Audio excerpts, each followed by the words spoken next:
Hey everybody, this is Perch. We talked about this has been an interesting time around discovery and Zaslav and canceling things and everything else, and it's weird slash sad to see a number of people really going aggressive in terms of what Zaslav is doing or what he is not doing, and everything else surrounding all of that. The reality is, Zaslav is not the big woke killer SJW destroyer that people are making him out to be. He is absolutely a businessman. And as a businessman, if he can think he can make money off of Batgirl or whatever type of content, he will do it. And that's how he succeeded. He's actually as mysterious as an open book. Like his history is all out on paper, and he is very very predictable. And it's a little fascinating for me to see people like trying to understand his motives and discuss kind of what he can do and not do and all that kind of stuff. But the reality is, he's there to turn a profit because he's got options, and he's got bonus targets, and he's got all kinds of things where if he turns a profit, he makes a healthy amount of money. It's not more complicated than that, honestly. And people, you can make it. We can certainly read into the motives, but I'm telling you, the motives are cash. And that is the purest, best, most honest motive there usually is, cash. I mean, put it this way, if he creates a 5% share shift into his business, he's going to walk away with somewhere between the realm of like 12 to $20 million. That's what he's playing for. So as fun as it is on YouTube to go, he's asking who the writer is of Detective Comics. No, he is not. He could give no shits about that. His goal is, can I turn real money? Unfortunately, the comic industry doesn't really, factor into all that at all, which is a different problem, but a true problem. Anyway, so this mail says Batgirl follow-up. So it says, hey, Perch, can you make a follow-up video to the Batgirl Warner Brothers Discovery fiasco? I agree that canceling the movie to save money was the right call, but I'm hearing so much back and forth about why cancellations of other movies are hurting the company and losing the money. Since you're business savvy, I thought you'd give a thoughtful and objective take. Thanks. Okay, let's give it a shot. Thoughtful and objective take, here we come. So there's a mechanism for doing this. And companies at different... So let me explain this. If you're an investor in the stock market, you probably have heard about a bull market and a bear market. So the idea of a bull market is that you're bullish about things. You're willing to take risks, and you're willing to take risks because the gamble is relatively high that it's going to work out for you. That's what a bull market is. The things are going up. Even if you lose money, you feel confident that you'll make money somewhere else. So you feel a little bit more relaxed about taking bets.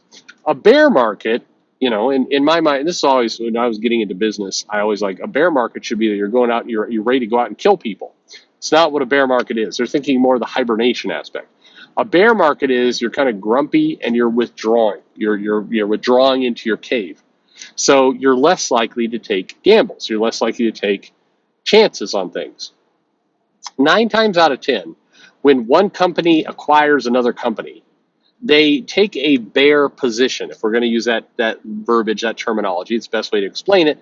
It's not how they explain it in boardrooms, but for the purpose of this video, that's a good way to say it. So when they do acquisitions, they take a bear perspective, and they do that for a number of reasons.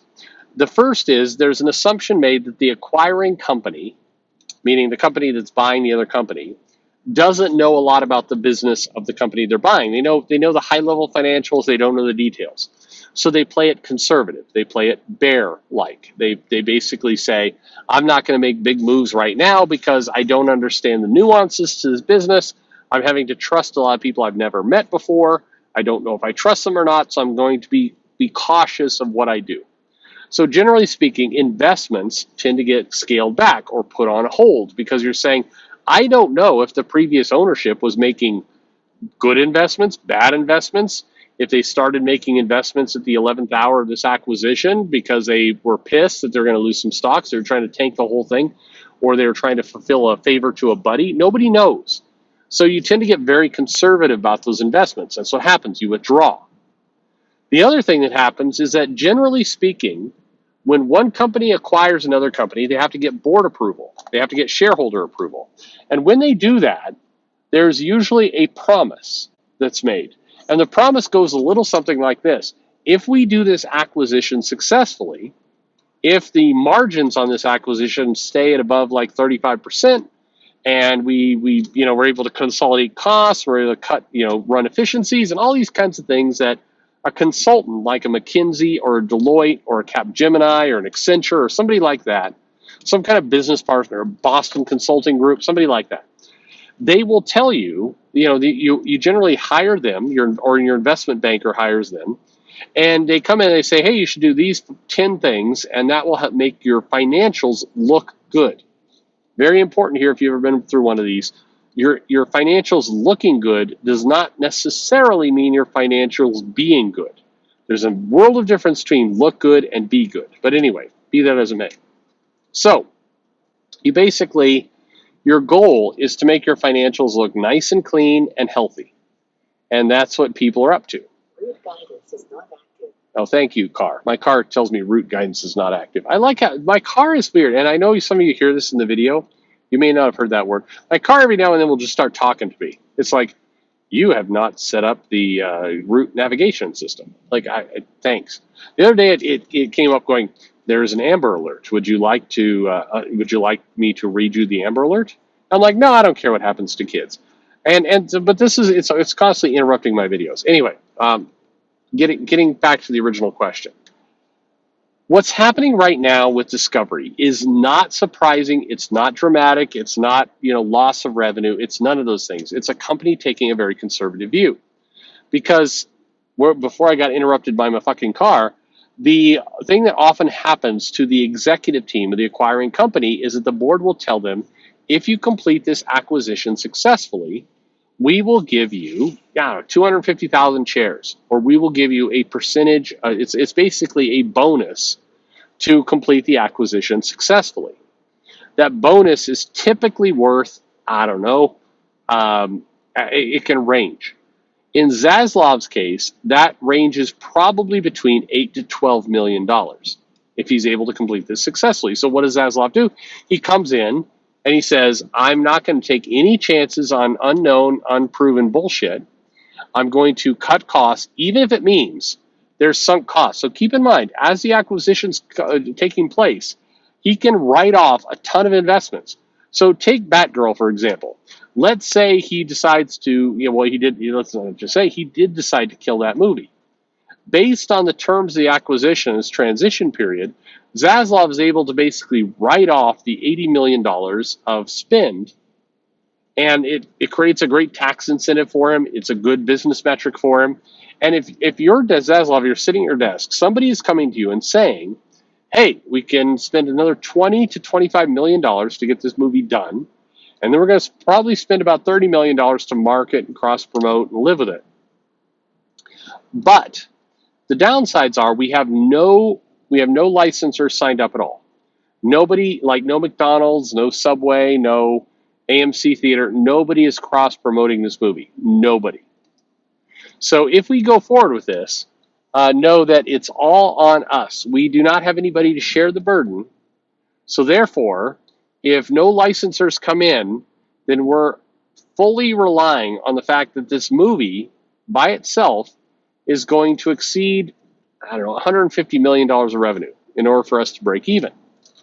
And, it may, people like superhero movies, and, maybe she's super talented, and I don't know, could work. It could all work out. But there's another chance that this won't work out at all. And if it doesn't, then the loss, the lack of profit, or even, put it this way, even if this movie makes, it makes 10%. One of the first movies that goes out under your watch, Zaslav, is going to be a 10% revenue, benefit. And he will, if you're Zaslav, you're going, so I can get a tax write-off, I'm out. I'm not going to take that bet. Only a crazy person would take that bet because it's far more efficient for him to write the movie out and basically say, I'm gonna take a gamble This is that bear market, bull market thing again. I'm going to assume that this movie is not going to make $1 billion. There's a chance it might, but in all reality, it's likely to break even or do maybe 10% of profit or maybe 10% of loss. Anything in that world, 10% loss, 10% profit, or anywhere in between, is a failure for him as a new executive. Because when he comes in, he's looking at his portfolio. Killing things means he's saving the company money. He gets to write off all that cash as investments and decisions made before he came into power. That means he's got a get out of jail free card to basically write off all these projects.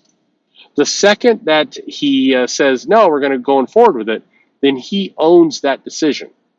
Then the profit or loss of that movie is on his plate. It's on his mind. That's where he currently sits. So that's the